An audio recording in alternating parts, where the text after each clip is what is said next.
You.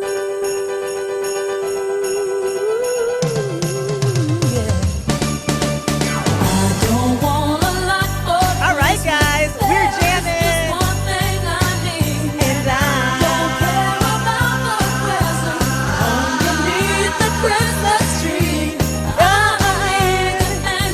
And you're watching The Morning Score. Your top of day picks for professional and college sports and for gaming. We are jamming out to Mariah Carey, Christmas. All I want for Christmas is you. All we want for Christmas, Periscopers, is for you to tune in to ubnradio.com channel 2 to keep watching us live. Thank you. Hanging out with you guys as always. Turn up. Turn up. Turn up for Christmas. There's no Steph today. It's just me and Trevor. Erica Renee Davis. You can find me on Twitter, Periscope, Snapchat, Instagram at Erica Renee D. I am Trevor Anthony, and you can find me on the old Twitter at Trevor Anthony, and also on YouTube at The Trevor Anthony. And you can follow The Morning Score on Twitter at The Morning Score. And you can also follow The Morning Score on Instagram at The Morning Score Show. Join this conversation, hashtag TMS Talk. You know what? Trevor was tweeting out this morning the phone number. Yes. So I want to make sure they have the phone. Do you have the phone number handy so you guys can call in the studio and talk to us? I'm so excited about this whole call-in thing. I think it's a lot of fun. So the more people that call in, the better. Mm-hmm. We're going to talk about everything. Yeah, let's go ahead because we have so much to talk about while you try to find the phone number. Let's go ahead and make some Heisman predictions now. Woo! It is, I think this year, more than any other year, really proves that the saying, it's too early to tell, is true. Because 2.5 months ago, we were talking about Nick Chubb, Leonard Fournette, and Ezekiel Elliott from Ohio State as being the Heisman frontrunners. And now it's all about Derrick Henry, Christian McCaffrey, and Deshaun Watson. Got the phone number? It's pulling up. I'm on 3G right now. Why are you not logged onto the Wi-Fi? Oh, I need to be on the Wi-Fi. You know what, Trevor? Talk some Heisman predictions. Right. Okay, let's talk some Heisman. I'll find the phone number. That's just the crazy thing to me is, like, think about it. 3 weeks ago, Leonard Fournette was he was crowned the Heisman. It was basically his, and everybody else was just following him. And then LSU loses 3 games in a row. I mean, first that Bama game was just ugly. Christian McCaffrey and Deshaun Watson. Had a little 31 yards. I love hearing your voice. I know. Playback. Yes. We have a caller. We have a caller already. Man. Oh, well, let's see who's on the phone to talk with us. This is awesome. How does this work? Let's see. Hello. Hello. Hi. Who do we have here on the phone? This is Mark. Hi, this is my buddy Mark. Oh, what's up, Mark? Mark from Mark? Now, are you in Kansas City or are you in St. Louis? No, I'm like an hour north of Kansas City. Okay, all right. See, Mark is my Twitter bestie. I was just in Kansas City. Actually flew in, this weekend, and I went to Stack's Barbecue. Do you know Stack's, Mark? Do you know Stack's? Stack? Oh, yeah, man. It's really hard to get into. It's good stuff. I had to eat at the bar. But it was phenomenal. The burnt tips, and then the bartender. Oh, yeah. Yeah, right. See, Kansas City burn ends burn ends. Yeah. Oh God. See, this is over my head. I don't know anything about it. I'm learning something new from you, Mark, and from Trevor today. And Kansas City people are amazing because not only did the bartender buy me a drink, but then this old guy I was sitting next to bought me a drink. I was like, I love the Midwest. I mean, we're pretty hospitable. Yeah, absolutely. So Mark, let's hear I want to hear what you have to say about Heisman predictions. Who do you have, Deshaun, Christian, or Derrick Henry? Oh, I think it's definitely Derrick Henry. Okay. Why? Well, he's pushing, 2,000 yards. He's got, 24 touchdowns, and he pretty much knocked Leonard Fournette out of the Heisman race in their head-to-head game. So he did. Yeah. Now, would you say the second place would be Deshaun or Christian? As a matter of fact, just rank them from 3 to 1. So we know that you have Derrick number 1. So who would be the runner-up and who finishes last? That's a tough one. I actually was afraid you were going to ask me that. Who I have for the runner-up. Good. I'm glad your worst nightmare just came true. It's good to have conflict. You probably got to give it. I mean, McCaffrey's nice, but I don't know. Clemson went 12-0. Watson, dual threat quarterback. I don't know, pretty impressive. I don't know. I think he probably takes second. Okay. See, I think Watson's just kind of like invited to the party. Really? I don't think he has a shot. I don't even know if he'll get a vote. And I'm going to go. Should I say who I think? While we have Mark on? Yeah. So Yeah, Derek, I don't know what I'm just guessing. You tell me. But Hey, we're all guessing, Mark. you know exactly. But Mark, I mean, I think that your guess is spot on. The analysts are saying that Derrick Henry is basically a runaway. So what we're gonna do when you are right this weekend, I'm gonna play this back so all your friends can know that you are the next. You're the next great sports analyst, and you can predict Heisman winners, and then you can retire and make a living off of predicting Heisman winners. ESPN. Thank you, Mark, Okay. for calling in. Have a good one. See, I love that. Yeah, bye, Mark, and get some of those burn ends. Yes. Oh, my God, they're so good. Now, okay, so what Mark said, he likes Henry. Mark likes Henry. And when I first thought about it, I liked Henry too. But I think a lot of it is just, it's that ESPN almost, I'm not going to say bias, but they talk about Henry so much, and Bama's, been in the limelight so much that you just hear that name over and over again. And do not get me wrong, Derrick Henry is a beast. Yep. He is having an amazing season. But to me, it's Alabama. All these running backs, they're just a running back factory. So there's nothing that's really that flashy or really jumps out. I mean, I looked back. But you don't have to be flashy, though, to be qualified to win the Heisman. True. And Bama, and I don't think anybody really gave Bama a real shot this season to be in the college football playoff. Mm-hmm. I think they liked them, but everybody was talking about Auburn and Ohio Arkansas, State. I mean, and Bama just, hey, we're freaking Alabama. Yeah. We're going to roll in to this college football playoff. But look, I didn't realize this. When you're going through the years, you see these guys and you're like, geez. But then when you look back, their lineup of running backs, Trent Richardson, Mark Ingram, Eddie Lacy, TJ Yeldon, Derrick Henry. It's like, holy crap. But I'm going to go, I think Derrick Henry wins it because it's Alabama, it's ESPN, it's SEC. It's SEC, yeah. But honestly, how do you not give the Heisman to a guy that crushed Barry Sanders' record of all-purpose yards? I mean, Christian McCaffrey has been insane. But you know what? On the flip side of that, Derrick Henry broke Herschel Walker's single-season rushing yards record. So now here's the thing: Derrick Henry has a leg up on Christian McCaffrey because Stanford, Pac-12, plays these late games, and even for us living in Los Angeles, we have another caller. Oh, let's see. Love this. See, Steph Z is not here, so you guys have chimed in and taken on the burden of us not having a third host today. Who's on the phone? Hello, it's Mark Evans. Oh, Marky! Hey, Mark. That's one of my best friends. Oh, hey, bestie. This is my roommate in college for many years. Mark, remember this is a live show, so don't let those skeletons slip out of the closet, son. No problem. What's up, dude? Well, I got one thing to definitely call and ask you about, especially you being a Fins fan. This is fantasy related, so hopefully this is good enough. I am battling for a spot in the playoffs. Oh. I have Odell Beckham. Do I start Tom Brady, who's played all season long against a tough Houston's D, or do I pair up Odell with my man Eli Manning against your Fins? Ooh, that's a good one. Marky, so last week I was in a must-win, and I debated between Eli and Bortles. I ended up going with Eli, and he killed me, but I still won, thankfully, because Bortles went off. So I lost that decision, but I still won my game, thankfully. Dude, the Dolphins are terrible. True. And Houston is actually, God, they are pretty damn good. And I think with New England's O-line being down and no receivers, that's true, Mark. I think they're going to get in Brady's face. I kind of like the Eli-Odell stack. Oh, but see, I don't expect for the Patriots to have 3 dismal weeks consecutively.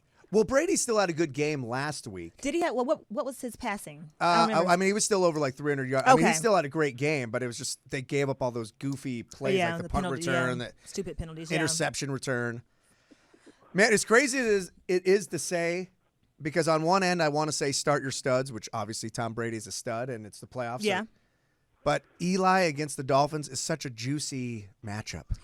Basically, take a risk, Mark, and then be pissed off at Trevor when he's wrong. Which has All happened right. a lot in the Hey, past. real quick, I want to leave you something. So I got my wife into playing FanDuel, and she's played in four consecutive weeks, and she's cashed 3 of the 4. Nice. Nice. We were on our way back from a trip that we took to New York this weekend, and I had her set both our lineups in the car on our mobile phones. And I told her, take D. Johnson, Yes. running back. Yeah. She put in Duke Johnson for both instead of David Johnson. Oh. Now she still cashed for $5, but if she had David in, she would have cashed for like 150. Aw, man. Oh. Dang, wifey. Damn. B. So anyway, thanks for taking my call. You guys have a good day. Thank Marky, you. love you, brother. Thanks for calling in. This was awesome. All This right. is great. Bye. That's Yeah. my boy. I- Like that's we love one Mark. of my best friends. See? Best friends coming through for the Morning Score crew. I just married that guy. Oh, did you? Legit. That's oh, when I that's went when to you Pittsburgh. told me about that. yeah. That's Mark. So, yeah, Mark and Mark. We had 2 Marks We had 2 calling so Marks. far. I love this. I do want to say this. Heisman talk. Oh, BTW, join the conversation on Twitter. #TMS Talk. This is our last episode for the year, by the way. I don't think I said that. End of the year episode. Pac-12 football late. We live in Los Angeles. We are up till 11:30, 12 watching these games. So imagine, how people in the Midwest and the East Coast feel watching these games so late. And so I'm saying that there is somewhat of a bias because who's watching Christian McCaffrey get all these all-purpose yards at 12 o'clock midnight East Coast time, and sometimes maybe a little bit later if the games go long. And then also I'm going to say something. I'm going to be on my Stephen A. Smith. right that here. kind of guy. Stephen A. Smith. I think that we're not used to seeing a white guy who can run. We're not used to seeing someone like Christian McCaffrey. We're used to seeing the white guy who is going to get the Heisman nomination be the quarterback. And I think that Christian McCaffrey has that working against him. And he's a little guy. A little white guy. He's like a little guy. I mean, he's bigger than me, but I don't play college football at the highest level. But yeah, he's a little white guy. He's like this little zipper. Yeah. That I don't think people can really get their heads around. They cannot wrap their brains around someone breaking Barry Sanders' all-purpose yards record and him being a little white guy from Stanford. Well, that's the thing. And I think a lot of people are going back to when Gerhardt lost, I believe it was to Mark Ingram. Yeah. So it was another Stanford running back losing potentially to another Bama running back. I think that's very true. And also, especially the West Coast thing. I mean, Yeah. I travel a lot for work, and when I'm on the East Coast on a Saturday night, I'm not staying up to watch the Pac-12, and I'm a Pac-12 fan. Yeah. But I'm like, damn, it's like 1 a.m. trying to watch these games. It's so late. And I honestly think, other than the little white guy, I think the biggest thing McCaffrey has going against him is he doesn't line up on the goal line. That's a good point. And I think that's going to hurt him because if you're the Heisman Trophy winner, they want you to be on the goal line. Like, you should be in every play. Mm-hmm. I mean, he's not a big guy once again, so maybe that's why they don't. But I think, I think these guys, I mean, it's former Heisman winners that vote on this stuff. Yeah. And I think that could be something that's held against them. And here's a fun fact about Derrick Henry. Last 2 games, he's carried the ball 90 times, which I think is a lot for a college kid. Even though he's a big guy and he's fast, he's strong, obviously, but 90 times in 2 games. And then Christian McCaffrey's parents and family are all athletes. His dad was a pro wide receiver, has 3 Super Bowl rings, 2 with San Fran, 1 with the Giants. His mom played soccer at Stanford. His uncle was a basketball star at Duke. His little brother plays football at Duke. So he comes from an athletic pedigree. And then Deshaun Watson. We didn't even talk about Deshaun Watson, who has apparently in this conversation become the afterthought. Well, I honestly think he is an afterthought as far as the Heisman's concerned. I think he's had a great season. Once again, I never want the guy's had a great season. Undefeated, Clemson. He's undefeated. Yeah. He's got great numbers. But they're not, when you look at his numbers, they're not staggering Heisman quarterback numbers. So his 35, just over 3,500 yards passing, 30 TDs. Great. Oh, Cam Newton had 30 touchdowns at this same point in his Heisman campaign season 2. Just want to throw that out there. Cam, Okay, that's dab. Dab it, Cam, dab it. But you think of like Mariota, who won last year, 4,400 passing yards, 42 touchdowns, 707 rushing yards, and 15 more touchdowns. Like that's kind of what you think of when you think of like a Heisman quarterback. So I think Deshaun Watson definitely deserves to be invited. He's had an amazing season. Here's a nasty stat. Trevor's nasty stat. No Clemson player has ever even been invited to the Heisman. See? In New York. That blew my mind when I read that.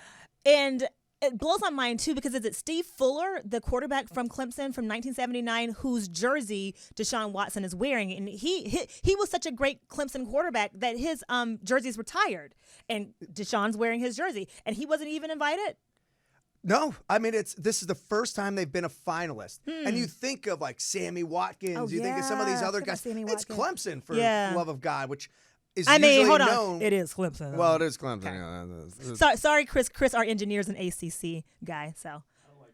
Yeah, Okay, he doesn't like Clemson. Okay, He's good. like Florida State. Okay. Tomahawk chop. Tomahawk. Yeah, but it's crazy when you think of Clemson because they're known historically as a big offensive team. Like their defense is always terrible, but offense and never finalists. It just kind of blew my mind. So let's hear your order from 3, 2 to 1. Now, is this what I want or what I think? What do you think is going to happen Saturday night I think in New York? New York, are live from Saturday Night Live. It's Saturday Night Live. Sorry. I think it's gonna be Derrick Henry, Okay. Christian McCaffrey, Watson. Okay. I'm gonna take the risk and say Christian McCaffrey wins. Woo! That's what I want. That would be Christian awesome. McCaffrey, Derrick Henry, then of course Deshaun would finish 3rd. So yeah, I would say Christian 1, Derrick 2, Deshaun 3. That is my Heisman prediction. Okay, I like it. So we got some conflict here. Now, here's a good thing, in my mind anyway. A running back most likely is going to win this because it's either going to be McCaffrey or Henry. And I think Watson's, once again, is just invited. And there's only been one running back that's won in the last 10 years, and that was Mark Ingram. Yeah. Well, Reggie Bush. Yeah. Although it was vacated. was that within the last 10 years? I don't think that was even within the last. Oh, No, really? that was past. That was like 2003, maybe? That was like 2004? 2000, 2001? No, Reggie Bush is like 03, 04. Oh, no, you're right. It was like 04, 05. Okay. Somewhere. But so he's just outside the realm. Okay, so Mark Ingram. So, yeah, this has been a quarterback award Yeah. in the past several years. Real quick on Reggie Bush. What the hell is USC thinking having him show up in the locker room? He's not allowed to be around the team. USC is just a bunch of morons. They're doing it. We'll talk about them when we talk about Sark. But yeah, that we have a lot to talk about. Holy Trojans, cow. fight on. Okay, so we got our Heisman predictions. Now let's do some bowl predictions. You want to do the lesser bowls first, and then we'll do the semifinals, and then our national championship prediction. Yeah, I like that. Okay. Let's see. USC versus Wisconsin Holiday Bowl. Oh my God, this game. Okay, so we were talking off air about these college football games and how hard they are to predict based off of, do the players actually care about being there? I think this bowl is going to be terrible to watch. Really? Both these teams, I think, super underachieved. And I don't know if it's so difficult to judge this one because USC, on one hand, you think Clay Helton, it's his first bowl game as a head coach. It's the new era. But you kind of thought that going into the Pac-12 championship game, and they got their asses kicked by Stanford. Now, Wisconsin is no Stanford. No. But Wisconsin's going to be – they're just always well coached, fired up. It's a trip to San Diego from Cole, Wisconsin. So they're going to be ready to go. USC is going to be like, we're going down to San Diego. Sweet. Who you got, USC or Wisconsin? I'm going to go with Wisconsin. 35 to 30. I'm going to go Trevor, Wisconsin. I'm going to say USC because USC, Helton has a lot to prove. I mean, he has his 5-year contract. And the past several USC coaches have failed miserably, whether it's Kiffin or Sarkisian. He has a lot to prove. He does. Because I mean, it's a big deal for your interim tag to be taken off of you right at the end of the season, right before. I mean, that's showing that USC donors, boosters, athletic department has real faith in you. Right. Or maybe it was just that he's a safe hire. At any rate, he has something to prove. I say USC. Okay. All right. Okay. Actually, I had USC on my paper, but I think I talked myself out of it. So I'm gonna go with Wisconsin. Okay. How about you want to do Notre Dame versus Ohio State? This is your team versus Meyer, Cardell, J.T. Barrett, Braxton Miller. This is a scary game for Notre Dame. Now, as a fan, I love it because the team I love the most in college football, Notre Dame. One of the teams I like the least, Ohio State. The only team I like less than Ohio State is Michigan. Okay. So I can't stand Ohio State. I want Notre Dame just to go in there and beat the living crap out of them. However, Notre Dame probably picked arguably the most talented team. Well, they didn't pick it, but they're going up against who's probably should be fired up. It's a coach, Urban Meyer is going to have his team fired up. Notre Dame, I think they're going to be disappointed. We were talking before.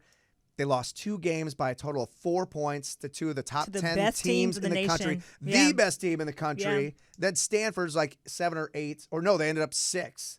So 1-6 away from Notre Dame, and they lost by a total of 4 points. See, I think both of these teams have chips on their shoulders for the reason that you said Notre Dame. Their losses were such quality losses that you just can't have 2. You just can't have 2. Yeah. And then Ohio State has that one loss.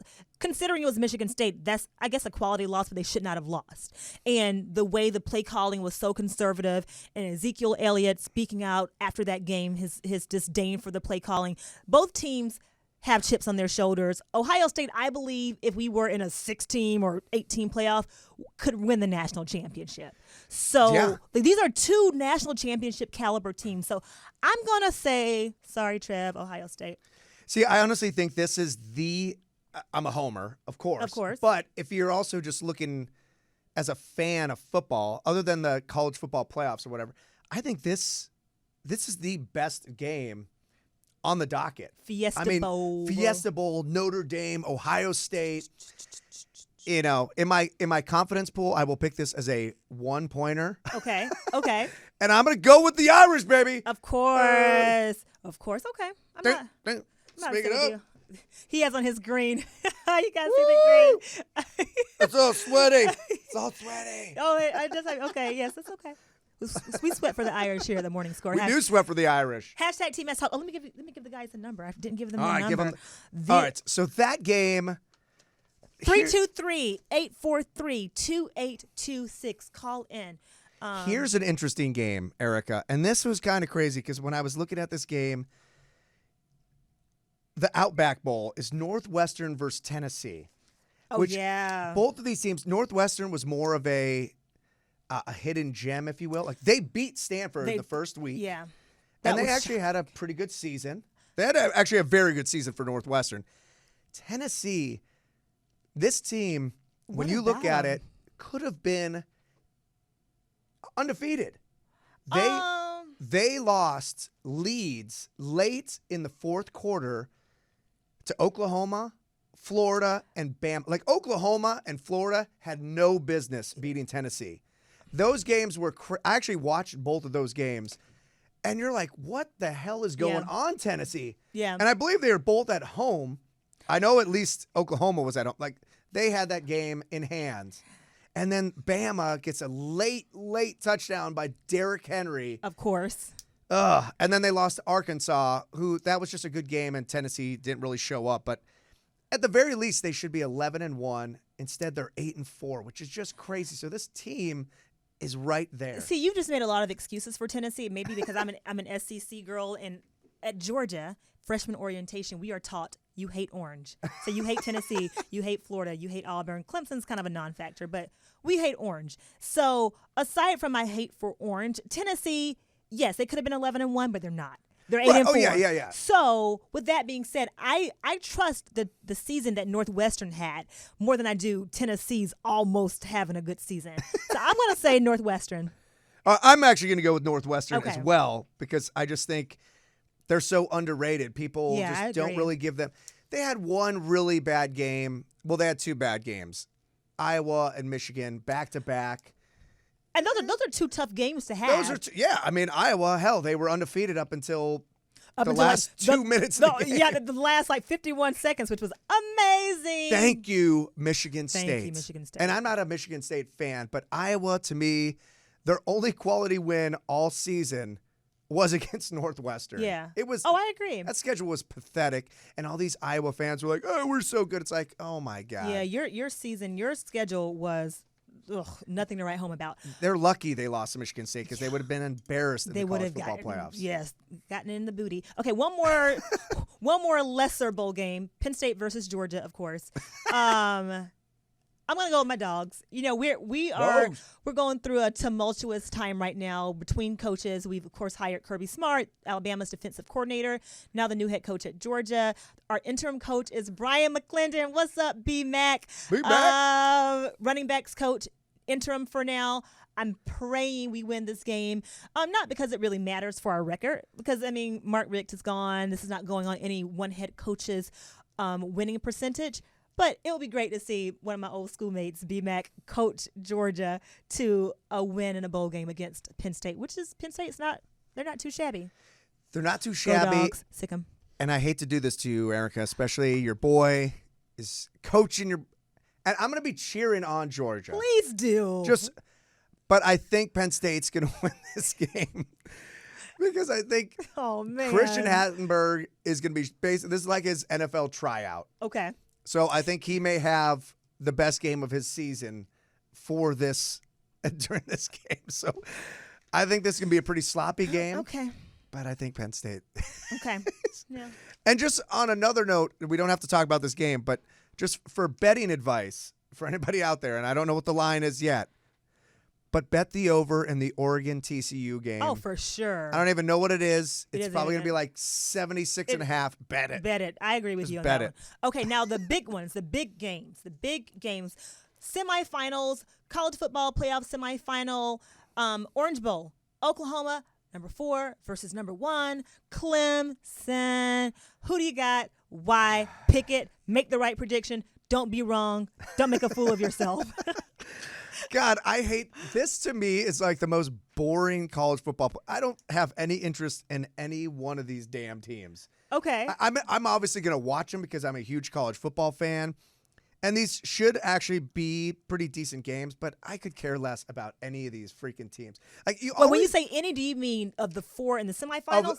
of the 4 in Really? yeah, like last year, He's a hater. at least Oregon was in it, and it just as a Pac-12 Okay. guy, you could be like, oh, good. Hopefully Oregon wins it. Plus, you hated Florida State and Jameis.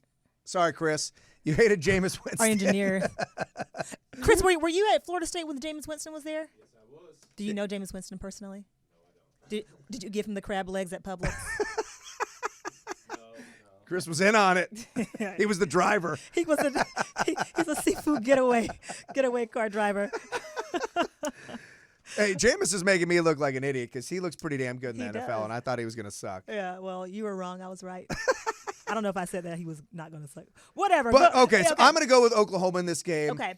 That team is playing better than any other football team in college football Averaging right now. 45 points per contest. I mean, they went through TCU, Baylor, and Oklahoma State like they weren't even there, which is pretty impressive. Yeah. Especially at Oklahoma State. Yeah. Oh, which, yes. Geez, Oklahoma State, they just fell apart. They but did. Oklahoma's playing so good right now. And Clemson, I think they've had an amazing season. They've done what they've needed to do. They've looked really good at times, looked poor. Notre Dame easily could have won that game. UNC with that shitty Oh, that call. onside the call. onside I mean, kick. who knows if they score? But come on. I mean, so I think Clemson's been playing with fire all season long. Okay. I think Oklahoma comes in and gets it done. Okay, so my heart says My mind says Oklahoma. My heart says Clemson. Because now just from an emotional standpoint, because I don't think Deshaun's going to win the Heisman, I want him to get that satisfaction of at least winning something, at least advancing to the final. And also, Deshaun Watson is from Gainesville, Georgia. And apparently about 2 years ago, he tweeted that Mike Bobo, our old offensive coordinator, told him he was not good enough to play quarterback at Georgia. Wow. So for that reason alone, I need for Clemson to win. I think Georgia would have loved to have that guy. Yeah. But other than that, my mind says Oklahoma, averaging 45 points per game. Baker Mayfield has been a phenomenal. His whole story is mind-blowing. I don't even know how he wasn't invited to New York. I mean, it was kind of like a second half thing. Yeah. But, damn. So for Clemson and Oklahoma, both quarterback plays, Mayfield and Deshaun Watson, they can both pass. They both, Deshaun Watson at least is dual threat. They both have good arms, smart guys, good vision on the field, but I think it comes down to defense. It really does come down to defense. It's going to be a shootout. Yeah, bet the over in this one, too. Bet the over in this one. My heart says OU, but I'm going to stick with Clemson. Oh, wow. Okay, all right. So you know what? I can't remember. We're going to have to go back and see who our Final Four were at the beginning of the season. Clemson was mine. I know you had Clemson. I don't know if I had any one of these teams. I may have had Bama. But I may have had Michigan. No. I know I had Clemson. No. I know I had Ohio State. Because I would have had Ohio State, maybe Bama. I think I had Notre Dame in there. I don't know. And I think maybe TCU. I'm going to go back and look. Yeah, let's look. I will look. I'm curious. We have a caller. We got a caller. Oh, we got a caller. Hello. Who's calling? Hello. Hi. You're on the air with Eric. Hi. You're on the air with the morning score with Erica and Trevor. Who's on the phone? This is Dana. Hey, Dana. What's up, Dana? What you got? up? What you got for us, Dana, today? Okay. Dana, hey, call back. Call back. Okay, so we're gonna move now to the Cotton Bowl. We got, I think, the most interesting defensive, the best of the genius coaches of college football game in the Cotton Bowl, Michigan State versus Alabama. I'm going to say Bama. I mean, I respect Mike D'Antoni. Michigan State just eked out that one against Iowa. I mean, I'm an SEC homer.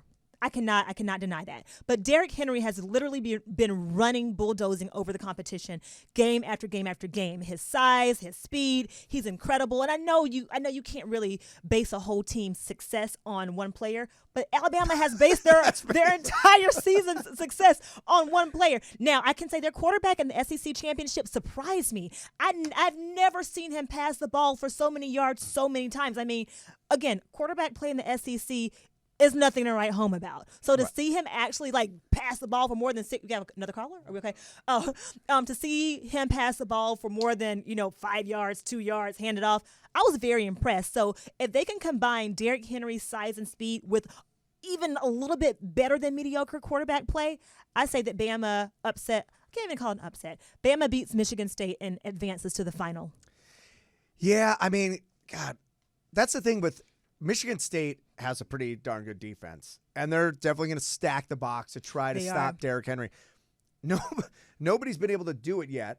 I mean, LSU, who you thought, if anybody was going to be able to stop Derrick Henry, you thought it would be LSU. Yeah. And they got crushed. So stacking the box just isn't working. I think with Michigan State, they've got a great quarterback. They've got a NFL caliber quarterback. Connor Cook, but he's injured. He has a little shoulder injury. He's got a little injury. He should be. I mean, these games are so far away. But it's like 2 weeks from now. So he's got some time to heal up. Yeah. But I think this game, if you like defense and low scoring and just smash mouth football, take the under. I definitely take the under in this one. I think this one's going to be Bama 24-20. That's what I'm going to go with. Okay. I would not be surprised, though, to see Michigan State somehow win this game on some miracle. Ooh. Because they're one of those teams that, hey, they deserve it. They've made it, but they've kind of eked out these games.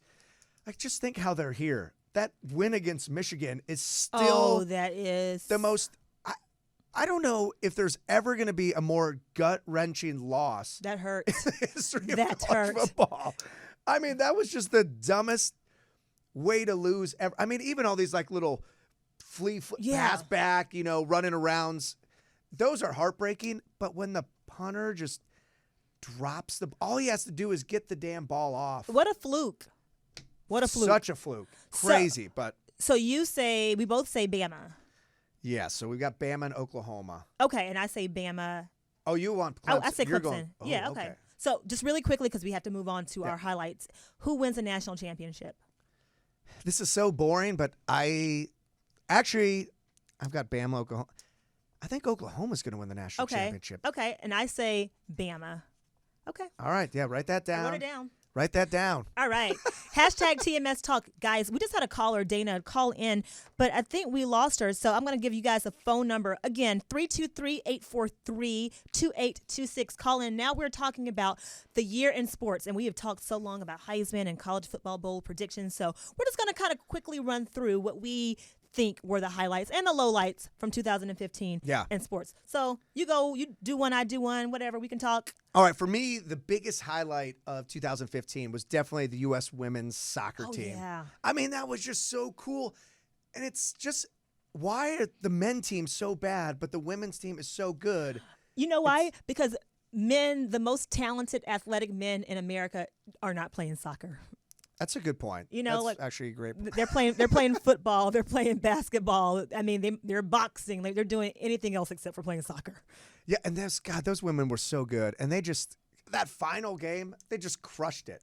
Yeah. I mean, that was actually nice because, you want the drama and everything, but when you get to that final point, that championship game, it was just so nice for them just to whoop up on Japan and just be excited through the whole game. Like, we got this. That was a good game. That was awesome. One of my highlights, guess this, was when DeAndre reneged on going to the Mavericks.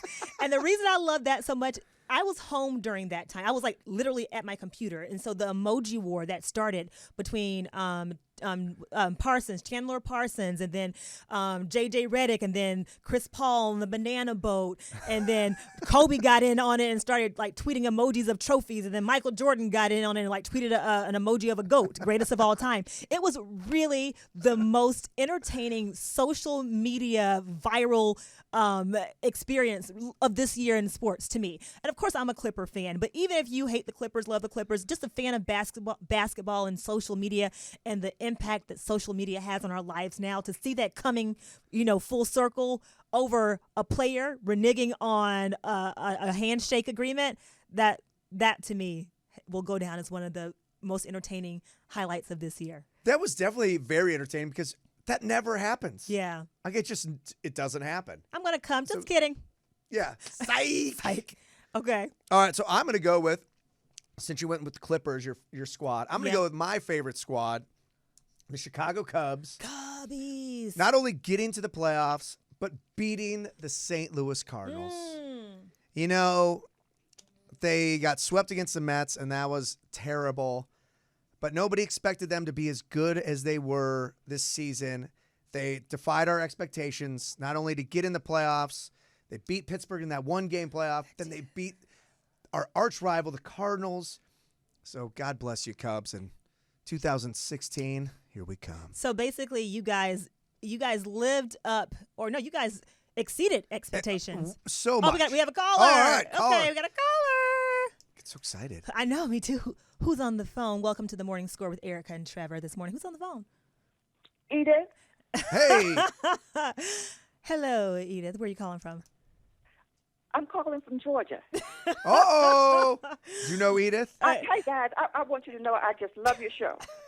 And the highlights of the year in sports have been the Warriors winning the NBA championship and watching Steph Curry's success. Oh. Especially with all the positive attention his success has brought to that entire family. And let me say, I call the Currys the first family of the NBA. I like that. Also, wait a minute. And I'm glad to see that Steph Curry is carrying out his dad's legacy as a gifted shooter. And, of course, it's always heartwarming to see the Currys together at Steph's games and at Seth's games. Mm-hmm. And who doesn't love Riley Curry? She's so cute. Bye. Love your show. Thank you. Thanks, Mommy. What? That was your mom? I had a feeling because the way that when you heard her name, you're like, oh. I was like, okay, I know this is. That was your mom? That was a mommy. Erica's mom. Yay. Love you. Thank you for calling. Yeah. That was amazing. So we got a best friend. We got a mom. I know. Keep them coming. Keep calling people. Okay. Did she interrupt you or was I talking? You were talking to like. Oh, I just want to say I love that she calls the Currys the first family of the NBA. You know, and I do too. And you know, again, because we're in the Western Conference Finals, Western Conference in the NBA, it's really hard for me sometimes to appreciate Steph Curry and what the Warriors are doing. But as a fan of the NBA, you have to tip your hats to what they did last year, to what they're doing this year. Currently 23-0.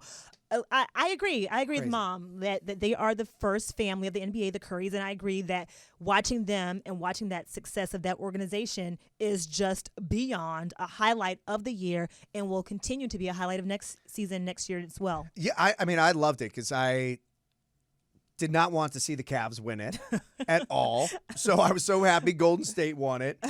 And this year, I was listening to Colin Cowherd driving here. Mm-hmm.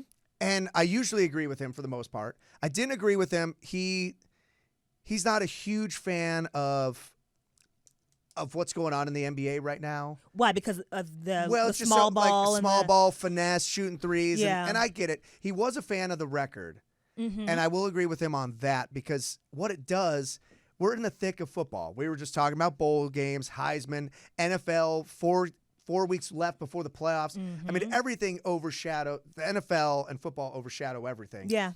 This actually gives you, it makes the NBA somewhat interesting. Makes it relevant before the All-Star break. Yes, because Yeah. I personally usually don't care about the NBA during football season. Like, I keep an eye on the bowls, what they're Mm-hmm. doing, but I'm not really watching games, this and that, and blah, blah, blah. But with this 23-0 record, especially as a Bulls fan, Yeah. I'm keeping my eye on it to see what the heck's going to happen. And as an 80s baby, I'm keeping an eye out, too. I don't want anyone to ever be better than Michael or the Bulls, ever. Ever. What about Tom Brady, the year he's having? From Deflategate to Malcolm Butler intercepting that pass for them to win the Super Bowl to his extraordinary records this year. And I think we have a picture of Tom Brady wearing Uggs to his Uggs campaign. What do you have to say? Is Tom Brady having the best year ever? I mean, that guy's got the best life ever. He does. I mean, up until last Sunday, Yeah.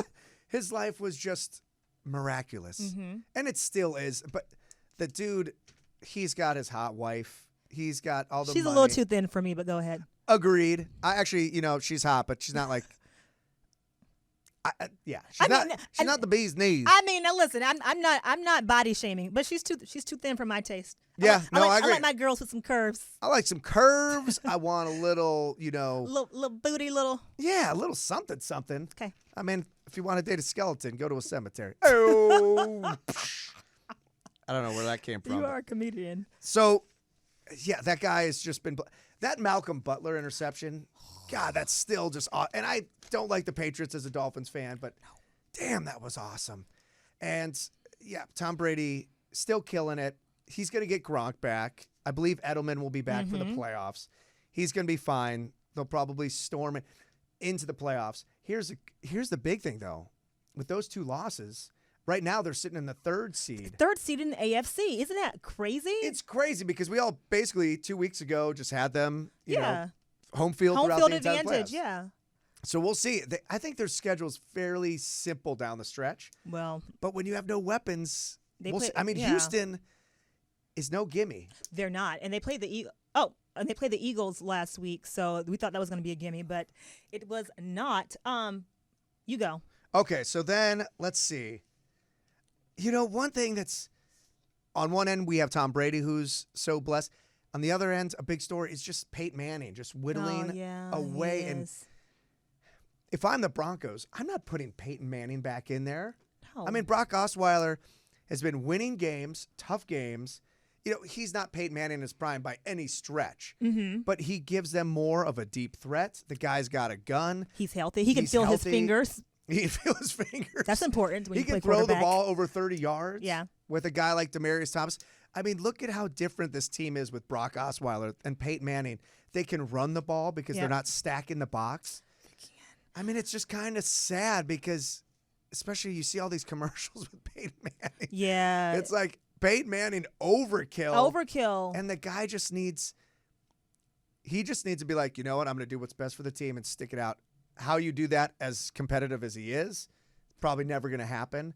But these rumors that he wants to play another year, it's like, It's dude, ridiculous. Come on, man. I'm going to run through a few because we're getting close to time. Okay. Watching Serena and Venus play each other, I thought Yeah. was a highlight. The Manny Pacquiao Mayweather fight, people talked about that a lot, especially because it was just all defense. And no one was really entertained by that fight. But if you know boxing, then you know that was a good fight. The year of the injury with quarterbacks, players, everybody in the NFL, I feel. It's Got injured this year. The best running backs in the NFL, for the most part, are all hurt. They're all banged up. More awareness for concussions. There's a Will Smith movie coming out on Christmas, Concussion, and Frank Gifford, his family donated his brain to research, and they found out that he was affected by CTE. That's not what eventually took his life, but he did have traces of CTE. So with the time that we have left, Yeah. what are you looking forward to in 2016? Since this is our final show of 2015. Yes. I am most looking forward to the top of the year, 2016, the Panthers winning the Super Bowl. What? The Did you mean the Arizona Cardinals? I meant the Carolina Panthers. I just dabbed on them. Oh! I'm most looking to that at the top of the year. And the bottom of the year, I'm most looking to the University of Georgia turning over a new leaf with our new coach, Kirby Smart. God bless you, Mark Richt. All the success to you, the University of Miami. But I'm looking forward to turning over a new leaf, starting a new era, and having a competitive season where we actually win the big games. What about you? I am at the top of the year. I'm looking for an Arizona Cardinals Super Bowl, which will be phenomenal. I'm looking forward to getting back to Vegas for March Madness because I missed it last year, and it's one of my favorite traditions ever. I'm also looking forward to a Cubs World Series. Okay. I mean, it's going to be a great year for me. Okay. I mean, okay. One of my favorite football teams is going to win the Super Bowl. My favorite baseball team and favorite sports team overall is going to win a World Series. The Dolphins are going to get rid of Tannehill. Yes.